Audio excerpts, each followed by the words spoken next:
We know you love our Miami talk here at Mark Rogers TV, the voice of college football. And here we come again with more on the Canes. We bring in Kevin Fielder from State of the U.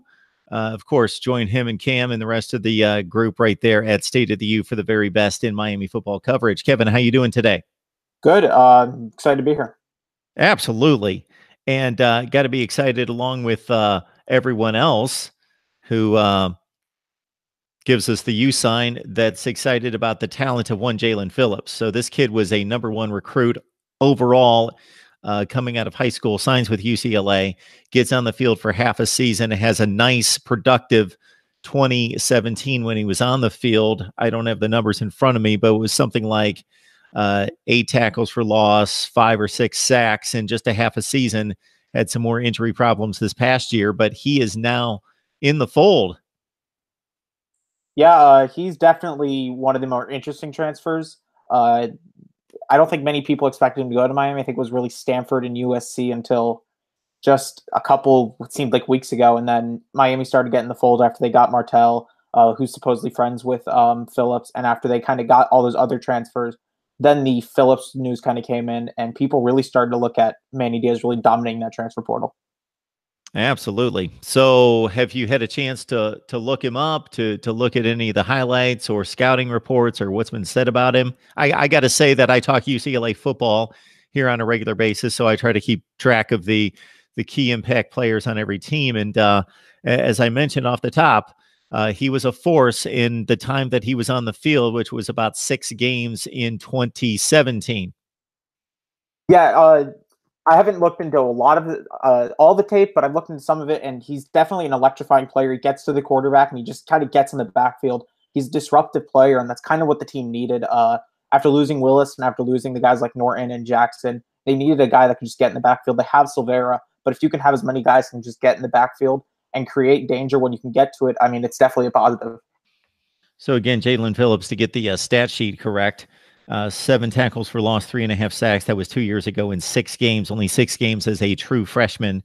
And then last year, just 4 games played, got hurt in the 4th game. So pretty unproductive, just being able to play that much time. So Jalen Phillips competing with the Miami defense that was not the issue in losing 6 games in 2018. We got Kevin Fielder on the line from State of the U talking Miami football.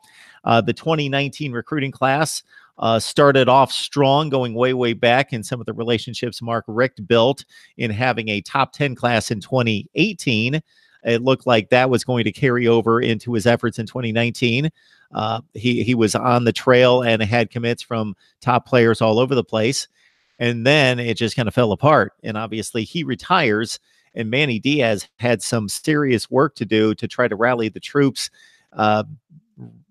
retain some of those relationships, go after some additional guys, and seemingly did a decent job to try to salvage as much as possible. Yeah, it was certainly a bad recruiting trail, if you could really consider it, later towards after the Hurricanes really started to lose and the offense really started to sputter. It looked as if the Hurricanes were at a situation where they would either salvage this recruiting class or completely lose it. In my opinion, I don't think they salvaged it at all. Definitely, you lose out on Bogle, you lose out on Crowley, who I think committed to Ohio State. You miss out on these top guys, and then you're kind of stuck going after these 3 stars and these guys late in the trail. You lose out on a whole bunch of Miami talent, and you never want to lose out on South Florida talent if you're Miami. You hate to see those guys just move even up to Florida, out of state. I mean, you lose, I think Mark Anthony went to Auburn. You lose Kyer Lam. I mean, he was never really, I don't think, real Miami target, but he goes to Florida, and Bogle, of course, commits to Florida over Miami. They do get Christian Williams, who I'm super high on. I think he's just going to immediately impact as a freshman. I think it's Keontre Smith, the safety, All-American game signee, and he was just a completely insane talent at that game. And he's just been all over the field. I think he's definitely going to be someone who could impact as a 3rd, maybe 4th safety. Other than those guys, you have to Corey Couch, who was really good in the state finals against Kings Academy. He was someone who I was at that game, and he was just someone who really impacted the game. Didn't give Kings Academy many places to go. I think he had 1 interception and had a couple pass deflections. Other than that, though, it's a lot of 3 starts, a lot of guys who might not make an impact immediately. But I think if you have Manny Diaz, you have Dan Enos now. It's definitely a good coaching staff that can definitely help develop those guys. But 2020 is going to be a really important class for the Hurricanes. Talking Miami football, we got Kevin Fielder on the line from State of the U. You know Cam Underwood, of course. You got Kevin as well, and on the staff there at State of the U. So check them out for the best in Miami sports coverage, talking football here, of course. All right, we're headed towards spring practice, about a month away, something in that range. The running back position will be minus Travis Homer, who is declared for the NFL draft. So we will see him at the NFL Combine in just a few days. He ran for almost 1,000 yards, was obviously the number one back. DJ Dallas, a guy that proved to be pretty formidable the last 2 seasons, as long as he wasn't fumbling, and that turned out to be his downfall midway through the season and on. Cam Davis stepped in and performed favorably, and he, the lesser of the 2 recruits going into 2018, of course, Lorenzo Lingard having all the hype surrounding him. So it seemed to be a young, inexperienced stable of running backs, but a lot of excitement there. Yeah, it's definitely a really good running back class. I definitely like DJ Dallas. He's one of the most electrifying players on that Hurricanes offense. He can do it through the air. He can do it on the ground. He can even throw the football on the Wildcat if you need him to. The one I'm really excited about is Lorenzo Lingard. Had his season cut short last season. You definitely hate to see that for someone like him. If he can come back healthy, I think someone like Dan Enos, who's done it with a lot of really good running backs. While at Alabama, you had Najee Harris last year, Damian Harris last year. You had Josh Jacobs, who is the best running back in this NFL draft. And I think definitely you could see a situation where Lingard definitely becomes that number one early in the season. Cam Davis, I think, is a just insane player. Last season, he had a few really long runs, especially one against Virginia Tech that definitely changed that game. And then obviously losing Homer is going to be a huge issue. Homer was definitely the guy who just kind of stepped in and did his job.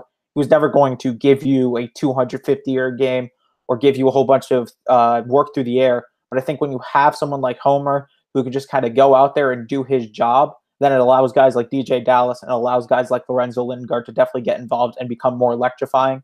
This season, they're going to need to find someone who can just carry the workload, because you can't just keep having these electrifying guys who will get maybe 2 yards or they get 80. They need to find someone who can just get 5-6 yards and definitely just keep drives going, because the issue last year was that they couldn't get yards through the air, and a lot of times they just struggled on the ground. Mark Rogers TV, the voice of college football, breaking down Miami. We've got Kevin Fielder on the line from State of the U. You can support the channel, of course, by liking the videos, commenting, and sharing the videos out there, as well as subscribe to the channel. You can also support us by grabbing one of the Amazon links that you will see down in the description section. And you don't need to buy the product. Just grab the link and do your regular shopping at Amazon to help support and keep us going. Kevin, before we let you go, I'm curious to get your thoughts about Manny Diaz.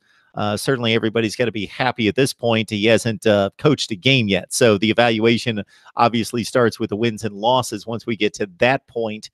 But most programs of this status look for the big name coach, the big hire. But it was an unusual situation in which it appeared as though Mark Richt was going to be the coach for 2019.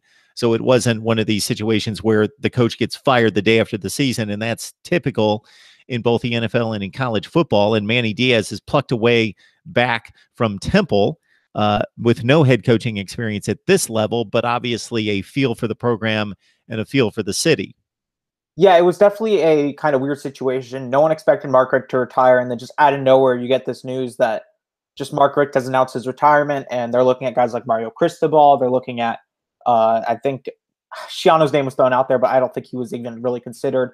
It seemed like Manny Diaz was their number one option, and I mean, you give up $4 million to go get your guy back, but it's hard to deny what he did on our defense. It's hard to deny the amount of passion that the defense played with. I mean, every game it seemed like they were just flying to the football. They didn't really have any issues getting the football.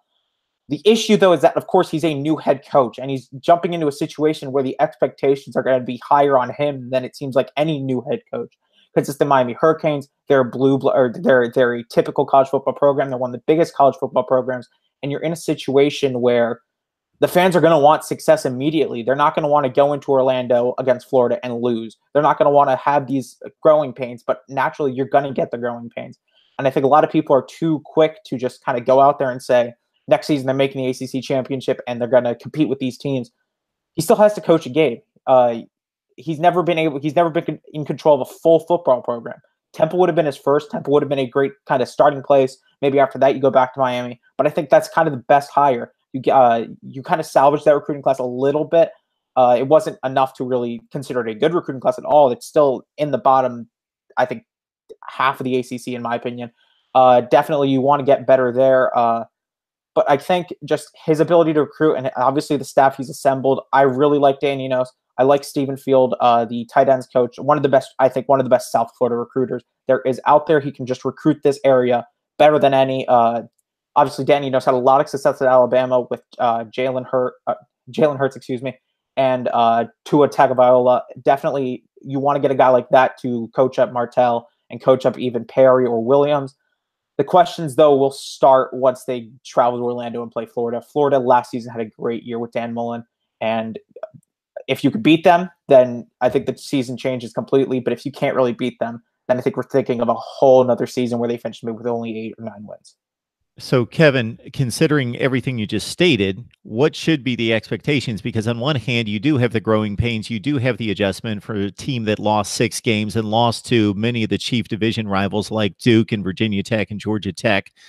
At not Virginia Tech, Duke, Virginia, and Georgia Tech. But at the same time, you've got what is considered, and I don't think there's a real question here, the best talent, the best roster in the division, in a division where you don't even really have a top 25 team. Yeah, I thought Virginia Tech was going to compete this season, but after they lost about half their team to the portal, it seemed like now you kind of get into a situation where it seems like it's almost ACC championship or bust. Do they win the ACC championship? I don't think so. Clemson is the best football program in the country. Trevor Lawrence is the best quarterback in the country, in my honest opinion. And just overall, I think in my opinion, the ceiling is an ACC championship, but in my realistic expectation is that they finished just about 1 game short because, last year we saw Pittsburgh make it, and I don't think anyone really expected Pittsburgh to do much. My concern is that they go into the season with these really high expectations. They just dominated the transfer portal. They have Jalen Phillips coming in, as we mentioned. They have Tate Martell coming in. They have Bubba Bolden coming in. They have these really talented players coming in, but you're expecting these guys to just come in there and immediately contribute with, a huge question mark at quarterback, and quarterback's the most important position on the field. If Martell doesn't get his waiver, which I don't think he does, but if he doesn't get that waiver, then we're thinking of a situation where you have Nkosi Perry, who, while he showed talent last year, especially in that FSU game, there were some games where it just looked like he was lost. And you don't want that to ever happen against a team like Florida State because they're still going to be your rival. And as much as Florida State has lost, they're still going to play you harder than anyone else.